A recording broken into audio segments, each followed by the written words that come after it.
नमस्कार दोस्तों, मैं विजय तिवारी। स्वागत है आपका हमारे YouTube channel the book society में, जहां हम आज की क्लास में सब्जेक्ट कोड BHIC 131 के चैप्टर नंबर 11 की चर्चा करेंगे। चैप्टर का नाम होगा बौद्ध धर्म, जैन धर्म तथा अन्य धार्मिक विचार। एग्जाम के लिहाज से ये बहुत ही ज़्यादा महत्वपूर्ण चैप्टर है, जहां से हर बार कोई ना कोई क्वेश्चन हमेशा पेपर में आता है। चैप्टर को पढ़ने के बाद जो आपको पता चलेगा वो यह पता चलेगा आखिर वो कौन से कारण थे जिसकी वजह से बौद्ध धर्म और जैन धर्म भारत में फले फूले। इसके साथ ही साथ हम ये भी जानेंगे कि बौद्ध धर्म के प्रमुख आदर्श क्या थे और जैन धर्म के प्रमुख आदर्श क्या थे। तो चलिए शुरू करते हैं आज की क्लास। सबसे पहले चैप्टर में एक प्रस्तावना दी गई है और प्रस्तावना हमें कुल मिलाकर यह बताती है कि इस चैप्टर में हम क्या पढ़ेंगे। चैप्टर की शुरुआत यहाँ से होती है। तो देखो भाई, जब भी कोई नया विचार किसी भी देश या समाज में आता है, उसका कारण सिर्फ और सिर्फ ये होता है कि पुराने विचार कहीं ना कहीं बहुत सारी कुरीतियों में बंधे होते हैं या फिर पुराने विचारों में बहुत ज़्यादा बुराइयां आ जाती हैं। तो जब किसी पुरानी प्रथा में कोई बुराई आ जाती है तो वो बुराई ही नई प्रथा के उदय का कारण होती है। तो सबसे पहले हम यही जानेंगे कि उस समय भारत की सामाजिक, आर्थिक और धार्मिक स्थिति क्या थी जिसकी वजह से जैन धर्म और बौद्ध मतों का विकास हुआ। और आपको मैं ये चीज़ और बता दूं कि केवल उस समय जैन और बौद्ध मतों का ही विकास नहीं हुआ था, बल्कि भारत में कई सारे मत अलग अलग जगह पर अलग अलग तरीके से विकसित हो रहे थे। आखिर उसका सबसे बड़ा कारण क्या था, तो यहाँ पर कुछ पॉइंट्स दिए हैं जिन्हें मैं आपको समझाने जा रहा हूँ। तो देखो, आप सभी को पता है कि उस समय भारत में वैदिक संस्कृति चलती थी, वेदों का प्रभुत्व था और वर्ण व्यवस्था थी समाज में। वर्ण व्यवस्था के हिसाब से समाज को 4 वर्णों में बांटा गया था: ब्राह्मण, क्षत्रिय, वैश्य और शूद्र। ऐसे में ब्राह्मण और क्षत्रियों की स्थिति तो धीरे धीरे करके क्या होती गई, सर्वोच्च होती गई, और इनमें भी ब्राह्मणों की स्थिति और भी ज़्यादा सर्वोच्च होती गई। जिसकी वजह से कहीं ना कहीं जो क्षत्रिय थे ना, ये चाहते थे पावर हमारे पास हो तो सर्वोच्च हम ही हो।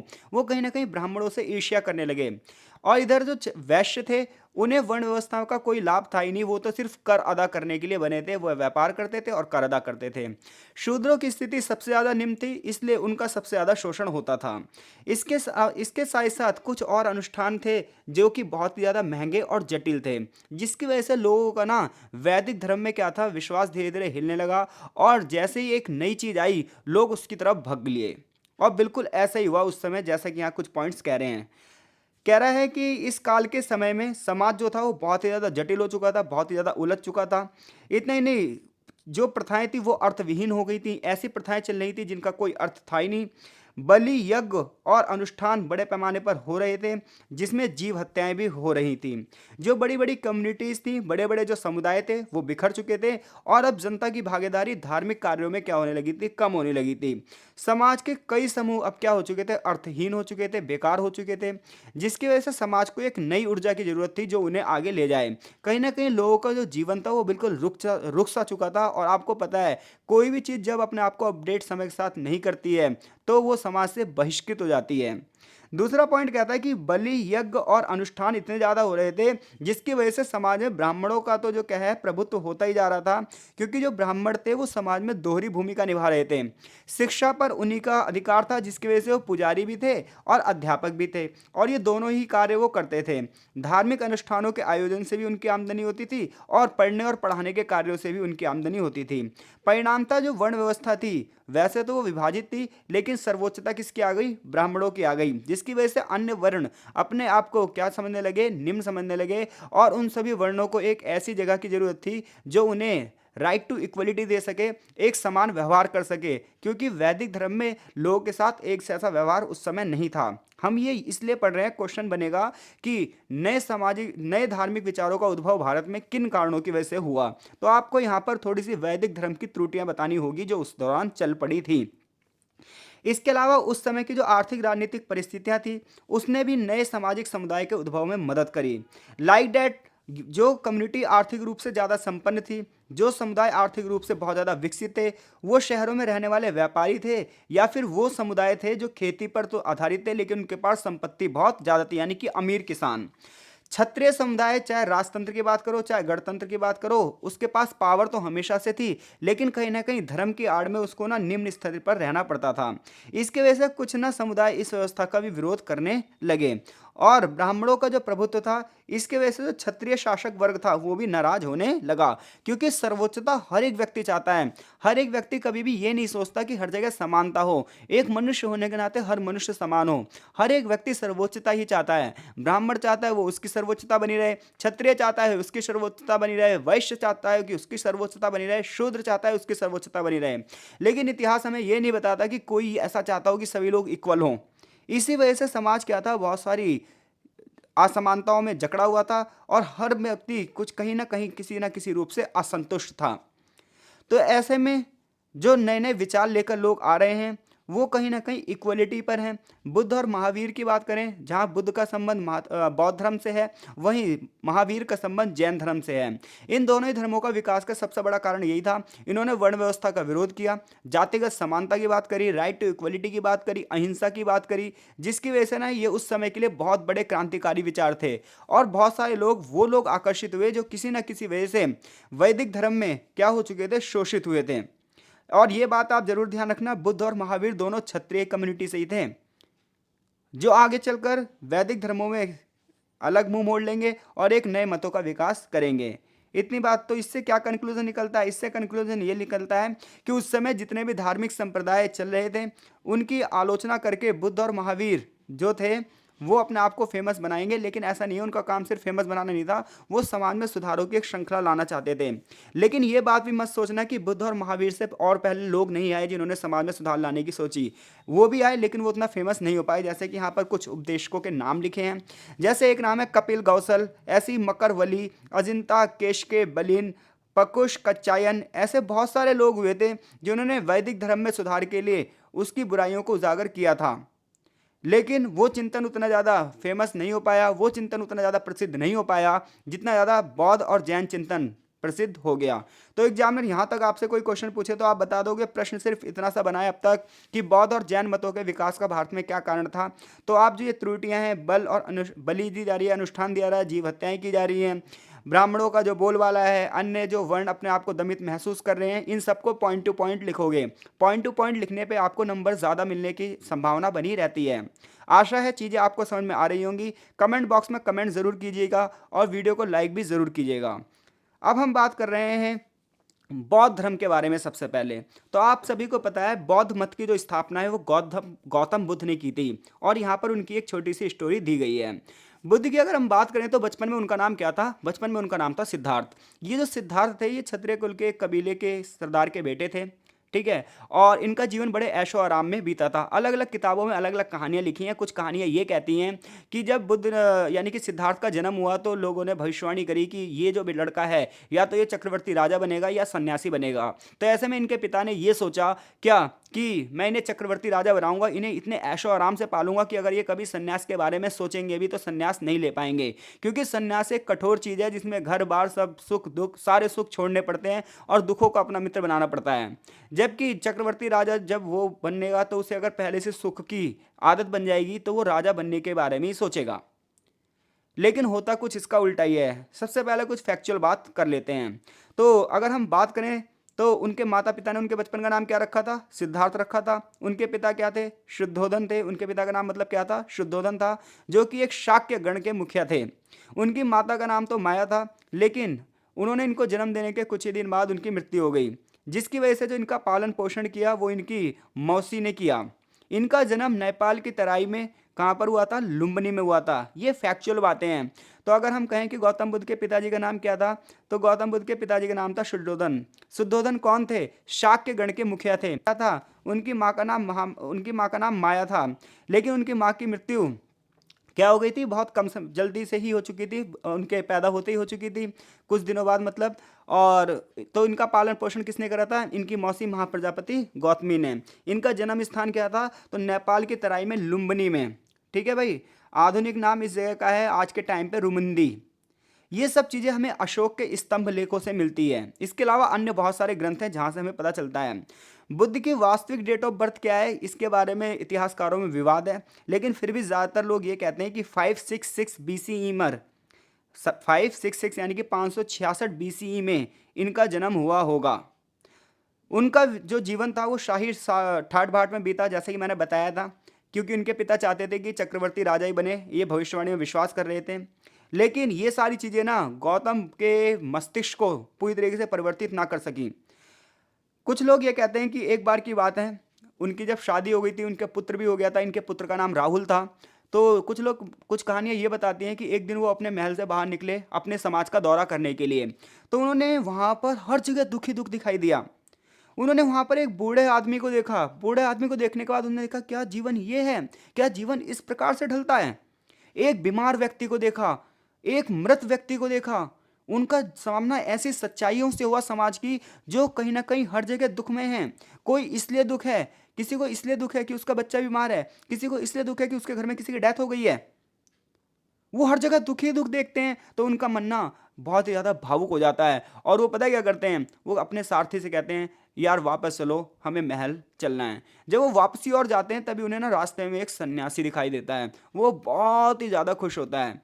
कौन? सन्यासी। तो सिद्धार्थ जो था वो सन्यासी के पास जाता है और पता है क्या कहता है कि इस पूरे के पूरे समाज को मैंने देखा आज, और ये पूरा का पूरा जो समाज था दुखों से भरा हुआ था, फिर आप कैसे खुश हैं? तो वो सन्यासी कहता है क्योंकि मैंने मोह माया को त्याग दिया है। मैं पूरे दिन भजन और जाप में लगा रहता हूँ, तो किसी के जाने का भी मुझे दुख नहीं है और किसी के आने की मुझे खुशी नहीं है। इसलिए मैं सदैव क्या रहता हूँ, आनंदमय रहता हूँ। और यही माना जाता है कि जो चार दृश्य थे, ये सिद्धार्थ जी के जीवन में एक बहुत ही बड़े यू टर्न लेकर आए, जिसमें से एक बूढ़े आदमी को देखना, एक बीमार व्यक्ति को देखना, एक मृत शरीर को देखना और एक सन्यासी को देखना, जहां से उनका जीवन पूरी तरीके से परिवर्तित हो गया। उन्होंने कहा यार मैं तो अज्ञानी हूं, मुझे कहाँ है ज्ञान, और मुझे ज्ञान चाहिए। ज्ञान की खोज में उन्होंने क्या करा, अपने घर बार बीवी बच्चों सबको छोड़ दिया। और 29 वर्ष की आयु में, यानी कि 29 ईयर की आयु में ही उन्होंने अपनी पत्नी, घर, बेटे का त्याग कर दिया और जगह जगह घूमकर ज्ञान की तलाश करने लगे। गौतम ने सन्यासी की भांति घूम घूम कर 6 वर्ष व्यतीत कर दिए। आगे चलकर उन्हें रास्ते में बहुत सारे विद्वान मिले, जिनसे उन्होंने उपदेश तो लिए, लेकिन उनके मन को संतुष्टि नहीं मिली। आगे चलकर उन्हें 5 ब्राह्मण सन्यासी मिले, लेकिन वो भी उनको संतुष्ट ना कर सके। अंततः थक हार कर बुद्ध ने कठोर संयम को अपनाया, सत्य को प्राप्त करने के लिए बहुत सारी यातनाएं सही, और आगे चलकर वो क्या हुए, एक जगह थी उरुवेला। उरुवेला की बात करें तो ये पता है क्या है, आज का जो बिहार है वहाँ पर एक गया नाम की जगह है, और वहीं पर एक नदी है निरंजना नदी। तो निरंजना नदी के किनारे उरुवेला में वो एक पीपल पेड़ के नीचे बैठ गए और उन्होंने वहीं पर समाधि लगा दी, ध्यान मग्न हो गए। और अलग अलग किताबें अलग अलग दिन बताती हैं। हमारी जो ये इग्नू की किताब है ये कहती है 49वें दिन, यानी कि 49th डे जो था उनकी समाधि का, उसी दिन उन्हें ज्ञान की प्राप्ति हुई।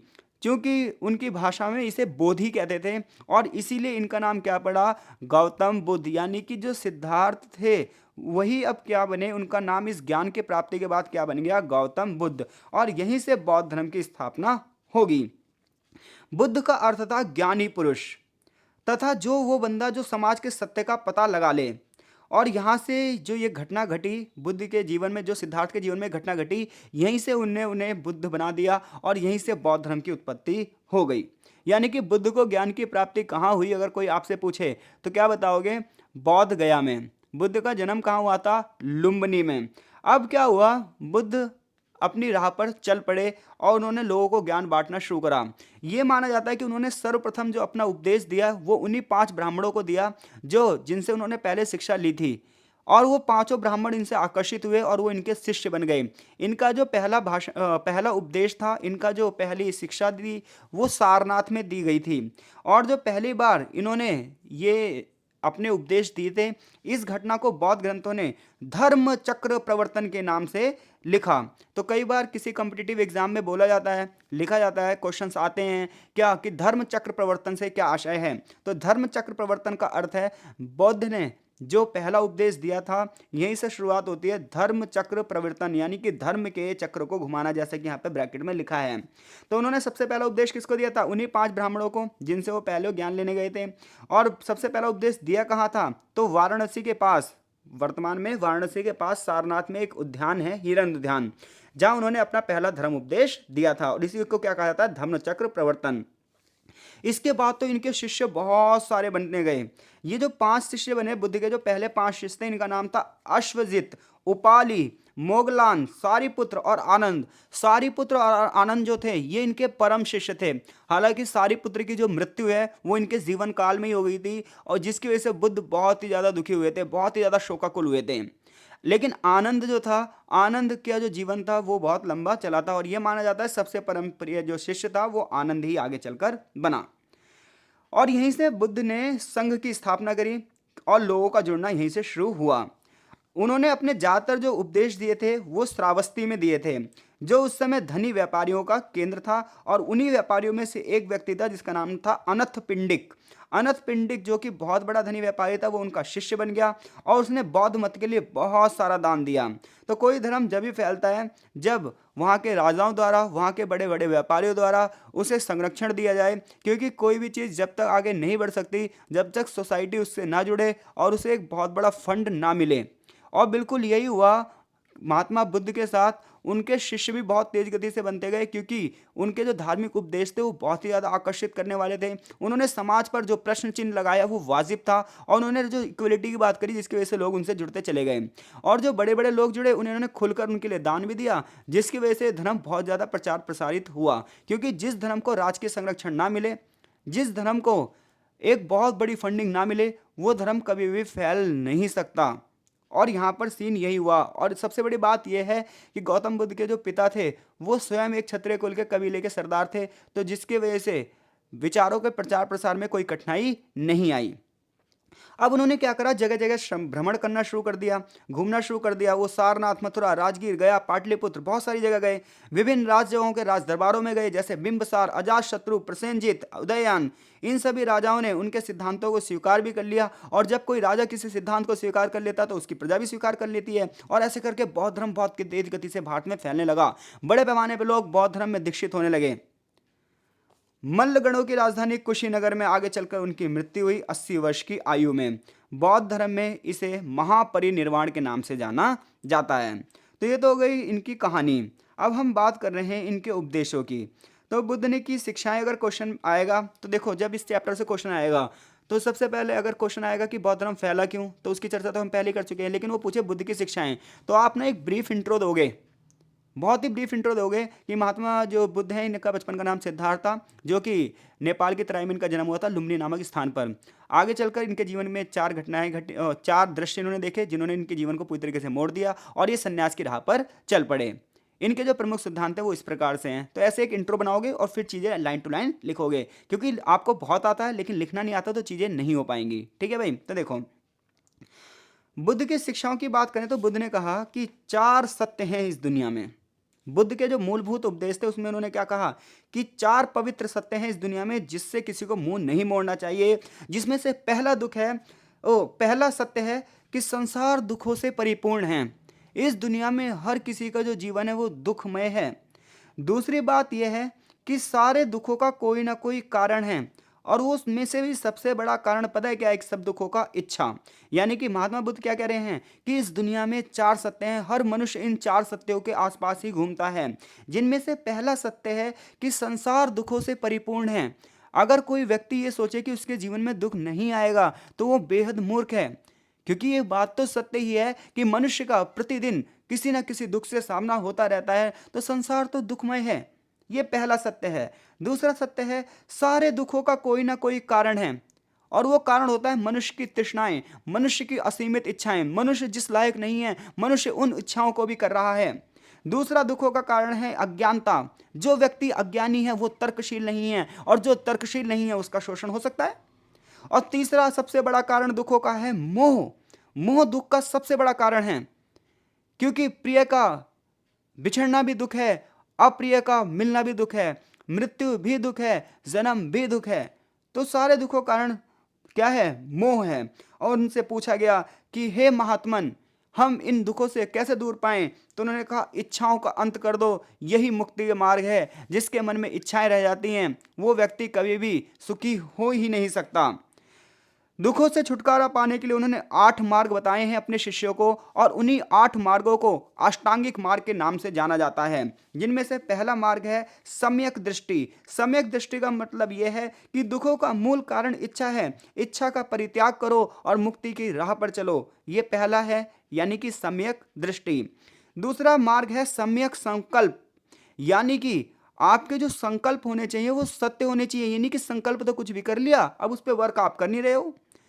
आपको विलासिता से छुटकारा पाना होगा। विलासिता का मतलब ये होता है कि ऐशो आराम, भोग विलास, महंगी लग्जरी चीजों का उपभोग करना चाहते हो आप, तो मानवता को प्रेम करो, दूसरों को प्रसन्न रखो, किसी का हक मत मारो, यही सम्यक संकल्प है। और जो कि यही सिद्धांत लोग फॉलो नहीं कर पा रहे हैं। सम्यक वचन, सम्यक वचन का मतलब यह है कि हमेशा सत्य बोलना चाहिए। सम्यक कर्म का मतलब क्या है कि हमें हमेशा ऐसा कार्य करना चाहिए जिसमें हमारा कोई स्वार्थ ना हो, स्वार्थ रहित कार्य करना चाहिए, परोपकारी कार्य करना चाहिए। सम्यक जीविका का अर्थ यह है कि हर व्यक्ति को जो भी अर्जित करना चाहिए, जो भी कमाना चाहिए, वो ईमानदारी से कमाना चाहिए और इसी के लिए उसे अपना पूरा जीवन यापन करना चाहिए। अगला जो मार्ग उन्होंने बताया वो बताया सम्यक प्रयास।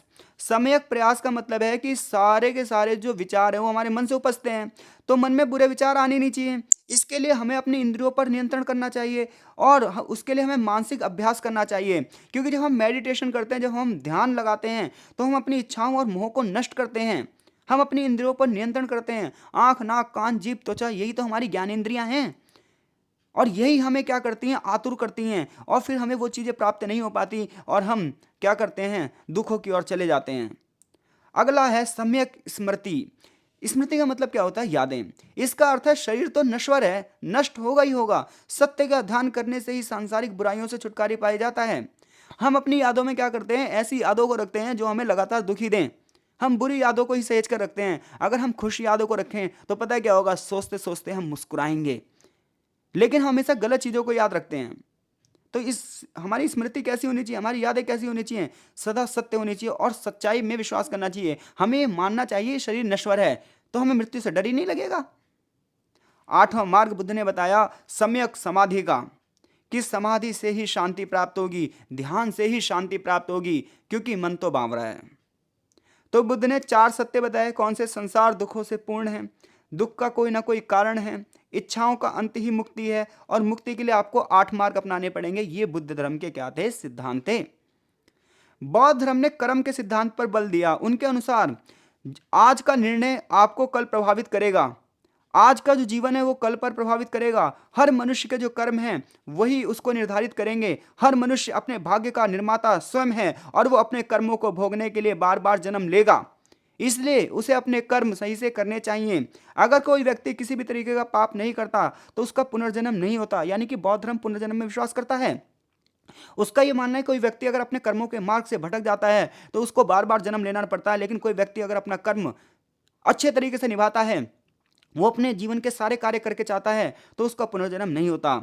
इसलिए बुद्ध के उपदेश जब आप सुनोगे तो उसका अंतिम सत्य जो है वो है कर्म दर्शन। बुद्ध ने निर्वाण यानी कि मोक्ष का प्रचार किया कि मोक्ष कैसे मिलता है। तो आम जनता पता है क्या सोचती है, आम जनता सोचती है कि मरने से मोक्ष मिलता है। जी नहीं, बुद्ध कहते हैं कि जीवन में जब हमारी इच्छाएं समाप्त हो जाती हैं तो हमें निर्वाण की प्राप्ति हो जाती है। और प्रत्येक व्यक्ति के जीवन का अंतिम लक्ष्य यही होता है कि हमें अपनी इच्छाओं से छुटकारा मिल जाए, हमारे जीवन में दुखों का अंत हो जाए और हमारा पुनर्जन्म ना हो, और यहीं से हमारी आत्मा को मोक्ष मिल जाए। तो मोक्ष का अर्थ क्या है, हमारे मन की जो तृष्णाएं हैं, हमारे मन की जो इच्छाएं हैं, ये क्या हो जाएं, समाप्त हो जाएं। यहीं से दुखों का अंत होगा, क्योंकि सारे दुखों का कारण ही क्या है, हमारी इच्छा है। इच्छा की समाप्ति से ही हम निर्वाण पा सकते हैं। बुद्ध ने उपदेश दिया इच्छाओं को समाप्त करना ही वास्तविक समस्या है। हम पूजा और बलि इच्छा को समाप्त नहीं कर सकेंगे। इसी वजह से वैदिक धर्म क्या हो गया, धीरे धीरे करके उसमें दूषित हो गया। बुद्ध ने ईश्वर के जो अस्तित्व को ना तो स्वीकारा है और ना ही नकारा है, कि अगर आप ईश्वर को फॉलो कर रहे हो तो करो और नहीं कर रहे हो तो भी कोई दिक्कत नहीं है, लेकिन मानवता को फॉलो करो। और बुद्ध कहीं ना कहीं ये बात सत्य कह रहे हैं। मनुष्य आजीवन क्या कर रहा है, तरह तरह की इच्छाएं कर रहा है, मुझे ये मिल जाए, मुझे वो मिल जाए, मुझे ऐसा हो जाए, मुझे वैसा हो जाए, मुझे एक मैं कर लूँ, मैं वो कर लूँ। इसी वजह से मनुष्य दुखी है, इसलिए उसे मोक्ष की प्राप्ति नहीं मिल रही। तो जीते जी मोक्ष की प्राप्ति करना ही मोक्ष है, वरना मरने के बाद तो सबके नाम के आगे स्वर्गवासी ही लगना है। कोई बहुत पापी होगा, बहुत गंदा काम कर रखा होगा, उसके मरने के बाद भी उसकी नेम प्लेट के आगे क्या लगेगा, स्वर्गवासी श्री फलाना ढिमाका। क्या आपने देखा किसी के आगे लिखा है नरकवासी? नहीं लिखा ना। तो जो मरने के बाद सबके नाम के आगे स्वर्गवासी लग रहा है, तो नरक से डरना ही क्या। जीवन जीते जी मोक्ष की प्राप्ति कीजिए। इसके अलावा भी बुद्ध ने अन्य पक्षों पर बल दिया। बुद्ध ने प्रेम की भावना पर बल दिया, अहिंसा की भावना पर बल दिया, मनुष्य के भाईचारे पर बल दिया। व्यक्ति को मध्यम मार्ग अपनाना चाहिए, ना तो कठोर सन्यासी होना चाहिए, ना ही ज्यादा विलासी होना चाहिए। महात्मा बुद्ध की जो शिक्षाएं थीं वो ब्राह्मणवादी विचारों के सामने एक गंभीर चुनौती लेकर आई, क्योंकि ब्राह्मणवाद जो था वो कहीं ना कहीं जाति व्यवस्था के नियमों पर आधारित था, जबकि बुद्ध ने एक लोकतांत्रिक विचार दिए, पूरी की पूरी कम्युनिटी के लिए राइट टू इक्वलिटी यानी कि समानता की बात करी, जाति व्यवस्था को खत्म कर दिया, समाज की नीची जाति के लोगों का उन्होंने स्वागत किया, सभी जाति और सभी लिंग के लोगों को उन्होंने बौद्ध संप्रदाय में दीक्षित किया, और धीरे धीरे करके न सिर्फ भारत में बल्कि विदेशों में भी बौद्ध धर्म क्या करने लगा, तेजी से फैलने लगा। बुद्ध ने वेदों की सर्वोच्चता के सिद्धांत का विरोध किया, पशु बलि का विरोध किया, उन्होंने अर्थविहीन अनुष्ठानों का बहिष्कार किया। लेकिन पता है आगे चलकर इसी बौद्ध धर्म में बुद्ध जी की मृत्यु के पश्चात क्या आ जाएंगी, कमी आ जाएंगी, जिसकी वजह से आज बौद्ध धर्म भारत में है ही नहीं, और वैदिक धर्म फिर से, सनातनी धर्म फिर से आएगा। पता है क्यों? क्योंकि वो सुधार लाएगा। आज आप देखिए सनातन धर्म में कोई भी असमानता नहीं है। जो पहले जातिगत व्यवस्थाएं थी, जो जातिगत मतभेद थे, आज नहीं है। आज मंदिरों के दरवाजे सबके लिए खुले हैं, शिक्षा के मंदिर सबके लिए खुले हैं, विद्यालय सबके लिए खुले हैं, किताबें सबके लिए खुली हैं। आज कहाँ है मतभेद?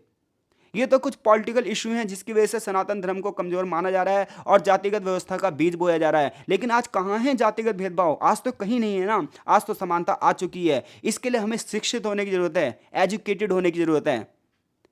तब हमें पता चलेगा कि आज हर एक बंदा मंदिर जा सकता है, आज हर एक बंदा स्कूल जा सकता है, आज हर एक बंदा डिग्री ले सकता है, आज हर एक बंदा नौकरी ले सकता है। किसी के साथ कोई भेदभाव नहीं है। तो समय के साथ अपने आप को अपडेट करना पड़ता है, और सनातन धर्म ने अपने आप को अपडेट किया, और बौद्ध धर्म जो था वो दूषित हुआ आगे चलकर, जिसकी चर्चा हम आगे करेंगे भी, जिसकी वजह से भारत से उसका क्या हो गया, पतन हो गया। तो बौद्ध धर्म की शिक्षाएं जो हैं वो 3 पिटकों में लिखी हुई हैं। तो आपसे कोई पूछे त्रिपिटक क्या है, तो आप बताओगे त्रिपिटक का अर्थ है 3 पिटारे या 3 टोकरियां, जिसमें महात्मा बुद्ध की शिक्षाएं लिखी हैं। ये 3 हैं। पहले का नाम है सुत्त पिटक, दूसरे का नाम है विनय पिटक, तीसरे का नाम है अभिधम पिटक। तो सुत्त पिटक में बुद्ध के पूर्व जन्मों से संबंधित कहानियां हैं, जातक कथाएं हैं, संवाद हैं। बुद्ध के जीते जी कोई भी ग्रंथ नहीं लिखा गया था, ये बात ध्यान रखना। बुद्ध की मृत्यु के बाद बहुत सारे समागम होंगे, बहुत सारे सम्मेलन होंगे, उनके शिष्यों ने जो उन्हें सुना था उसी को उनको लिखा जाएगा, और वही उनकी शिक्षाएं कहलाएंगी। तो सुत्त पिटक में 5 निकाय हैं। विनय पिटक में जो भिक्षु हैं, यानी कि बौद्ध धर्म को जो फॉलो करते थे, जो लोग संघों में रहते थे जाके, उन्हें भिक्षु और भिक्षुणियां कहा जाता था। और जो घर से ही बौद्ध धर्म को फॉलो करते थे उन्हें उपासक और उपासिकाएं कहा जाता था।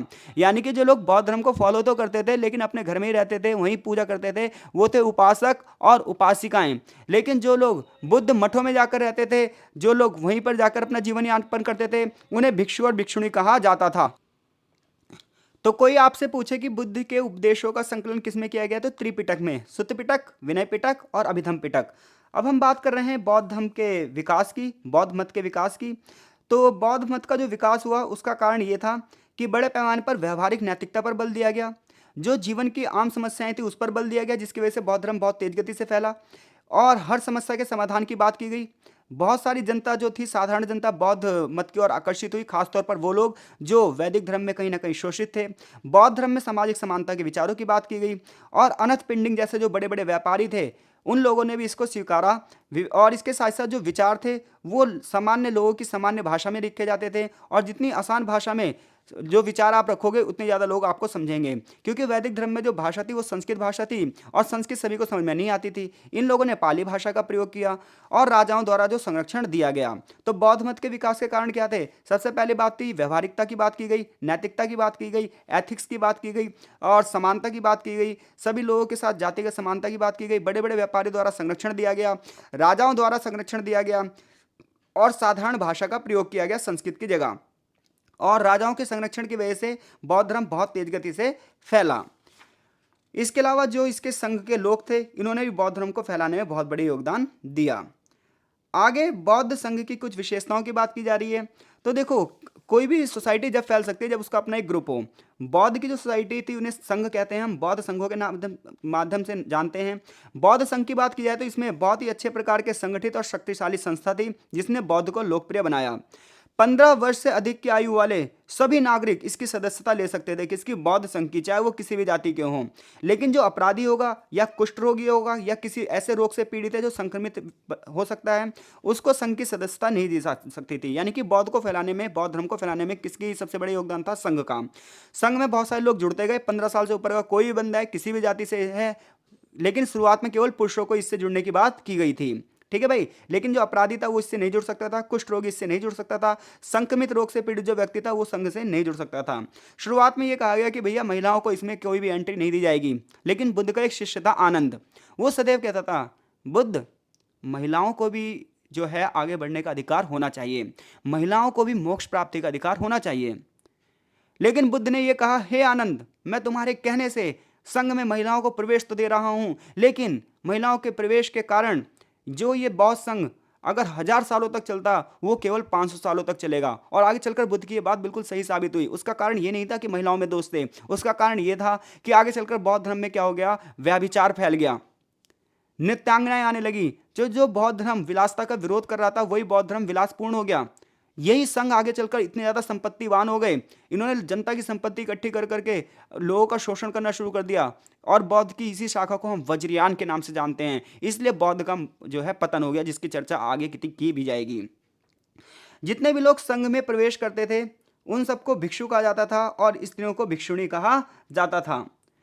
इनकी धाई माँ जो यानी कि जिन्होंने इनका पालन पोषण किया था, महाप्रजापति गौतमी, इन सब ने संघ में प्रवेश लिया। संघ में प्रवेश पाने वाली पहली महिला यही बनी। भिक्षु जितने भी संघ में प्रवेश करते थे उन्हें अपना मुंडन करवाना पड़ता था, पीले या गेरुए वस्त्र को धारण करना पड़ता था। उनसे ये आशा की जाती थी कि वो बौद्ध मत का प्रचार करेंगे और दूसरी जगह जा जाके भिक्षा का प्राप्त करेंगे। वर्षा ऋतु के जो 4 महीने होंगे वहां पर वो लोग एक जगह निवास करेंगे, क्योंकि पानी भरने की वजह से, कीचड़ होने की वजह से एक स्थान से दूसरे स्थान पर जाना बड़ा मुश्किल हो जाता है। तो इसलिए ये लोग ना वैसे तो पूरे वर्ष के 8 महीने प्रचार प्रसार करेंगे बौद्ध धर्म का, एक जगह से दूसरी जगह की यात्राएं करेंगे, लेकिन वर्ष के जो 4 महीने बारिश के होंगे वहां पर ये लोग एक ही जगह ठहर कर काम करेंगे। तो इस प्रकार से संघ का संचालन होता था। हर भिक्षु के लिए कुछ ना कुछ नियम बने थे और वो नियम विनय पिटक में लिखे गए थे। बौद्ध मत की जो सभाएं हैं, बुद्ध की मृत्यु के पश्चात बौद्ध धर्म की 4 बड़ी सभाओं का आयोजन हुआ अलग अलग टाइम पीरियड पर, और वहीं से बुद्ध की शिक्षाओं का संकलन किया गया। तो बौद्ध की मृत्यु के कुछ ही समय बाद 483 बीसीई में राजगिरी, जो कि उस समय मगध की राजधानी थी, राजगिरी के पास एक जगह है सप्तवर्णी गुफा, यहाँ पर पहली सभा हुई और इस सभा के अध्यक्ष थे महाकश्यप। जहाँ पर बुद्ध की शिक्षाओं को लिए 2 पिटक आए, सुत्त पिटक और विनय पिटक। वैसे तो टोटल 3 थे, लेकिन शुरुआत में कितने पिटक आए? 2। विनय पिटक की जो रचना है वो बुद्ध के शिष्य उपाली के नेतृत्व में की गई थी, जबकि सुत्त पिटक की जो रचना है वो बुद्ध के शिष्य आनंद के नेतृत्व में की गई थी। इसे देखो, जो कॉम्पिटिटिव एग्जाम की तैयारी कर रहे हैं बच्चे, वहां से बहुत क्वेश्चन आते हैं भाई, कि विनय पिटक की रचना किसके नेतृत्व में की गई थी? उपाली के। सुत्त पिटक की रचना किसके नेतृत्व में की गई थी? तो आनंद के। दूसरी सभा का आयोजन 393 बीसी में हुआ और वैशाली में हुआ। पाटलिपुत्र तथा वैशाली के बहुत सारे भिक्षु यहाँ पर शामिल हुए। इसके अलावा कौशाम्बी और अवंती के भी बहुत सारे भिक्षु यहाँ पर शामिल हुए। लेकिन जो पाटलिपुत्र और वैशाली के भिक्षु थे और जो कौशाम्बी और अवंती के भिक्षु थे, इनके बीच में विवाद हो गया। ये अलग अलग तरीके से बुद्ध को फॉलो करना चाहते थे। परिणाम था बौद्ध धर्म का विभाजन 2 संप्रदायों में यहाँ से हो गया। एक कहलाए स्थविरवादी और एक कहलाए महासंगिक। ठीक है भाई। तीसरी सभा का आयोजन अशोक के शासनकाल में हुआ। मोगलीपुत्तित्स इस सभा के अध्यक्ष थे और ये सभा हुई पाटलिपुत्र में। इस सभा में नया एक पिटक जुड़ा जिसे हम अभिधम पिटक के नाम से जानते हैं। यानी कि शुरुआत में 2 पिटक थे और तीसरा पिटक कब आया? जब बौद्ध धर्म की तीसरी सभा हुई। इतना ही नहीं, जितने पथभ्रष्ट भिक्षु थे, जितने ऐसे भिक्षु थे जो बौद्ध धर्म से बाहर निकल चुके थे, उन्हें भी बौद्ध धर्म में वापस लाया गया। चौथी बौद्ध सभा का आयोजन कश्मीर में हुआ कनिष्क के शासनकाल में, और यहाँ से हीनयान और महायान 2 शाखाएं आईं। बौद्ध धर्म के जो संप्रदाय हैं वो 2 हैं, एक स्थविरवादी और एक है महासंघिक। जो स्थविरवादी हैं इनकी बात करें तो ये आगे चलकर 11 भागों में बढ़ गए थे, और महासंघिक की बात करें तो ये 7 संप्रदायों में बढ़ गए थे। तो इससे हमें पता चलता है कि जिस बौद्ध धर्म को महात्मा बुद्ध लेकर आए थे वही उनकी मृत्यु के बाद बिखर गया। अलग अलग लोगों ने अलग अलग प्रकार के विचार देने शुरू करे, और जो ये सुधारों की श्रृंखला से शुरू हुई, इसमें बौद्ध धर्म कई भागों में और कई उपभागों में बंट गया। परिणाम था आगे चलकर बौद्ध धर्म का पतन हो गया। एग्जामिनर आपसे क्वेश्चन पूछे, बौद्ध धर्म की प्रमुख शिक्षाएं बताओ, तो आप बौद्ध धर्म में पहले महात्मा बुद्ध का थोड़ा सा इंट्रो लिखोगे, उनके बचपन के बारे में बताओगे, फिर बुद्ध की शिक्षाओं को पॉइंट टू पॉइंट बताओगे, अष्टांगिक मार्ग को। और अगर वो पूछे बौद्ध धर्म के फैलने के कारण क्या थे, तो वो आप वैदिक धर्म की बुराइयां बताओगे। आगे चैप्टर में जैन धर्म की बात की गई है, जिसके बारे में हम इस चैप्टर के नेक्स्ट पार्ट में चर्चा करेंगे। आई होप सो लेक्चर आपको बहुत ही ज़्यादा पसंद आया होगा, और शायद कहीं पर अगर कुछ त्रुटि रह गई हो तो उसके लिए मैं माफ़ी चाहूँगा। मिलते हैं आपसे नेक्स्ट लेक्चर में, तब तक के लिए आपका बहुत बहुत धन्यवाद।